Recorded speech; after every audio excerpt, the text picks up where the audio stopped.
Bollywood young hero Nitin కు ఏది కలిసి రావడం లేదు. గత కొన్నాళ్ళుగా సక్సెస్ కోసం ట్రై చేస్తూనే ఉన్నాడు నితిన్. చెప్పాలంటే 2020లో వచ్చిన భీష్మ సినిమాని నితిన్ లాస్ట్ హిట్. ఆ తర్వాత చేసిన చెక్, రంగ్ దే, మాచల్ల నియోజకవర్గం, ఎక్స్ట్రాడినరీ మ్యాన్ వేటికేవి ఫ్లాప్స్గా నిలిచాయి. దీంతో మరోసారి హిట్ డైరెక్టర్ వెంకీ కుడుమలను నమ్మి రాబిన్హుడ్ పై ఎన్నో అంచనాలు పెట్టుకున్నాడు నితిన్. కానీ ఈ సినిమా కూడా నితిన్ను గట్టెక్కించలేదు. అయినా సరే ఏమాత్రం తగ్గకుండా తన నెక్స్ట్ సినిమాను ప్రకటించాడు Nithin. Oh my friend, Vakeel Saab చిత్రాల దర్శకుడు వేణు శ్రీరామ్ దర్శకత్వంలో తమ్ముడు అనే సినిమా చేస్తున్నాడు.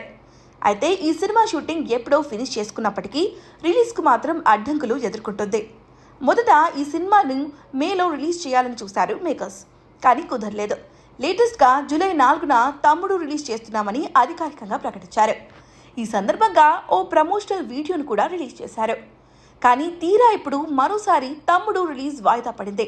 విజయ్ దేవరకొండ కింగ్డమ్ను జూలై 4న రిలీజ్ చేస్తామని తమ్ముడు నిర్మాత దిల్ రాజును కోరగా అందుకు ఆయన ఓకే అనడంతో విజయ్ కోసం నితిన్ త్యాగం చేయాల్సి వచ్చింది.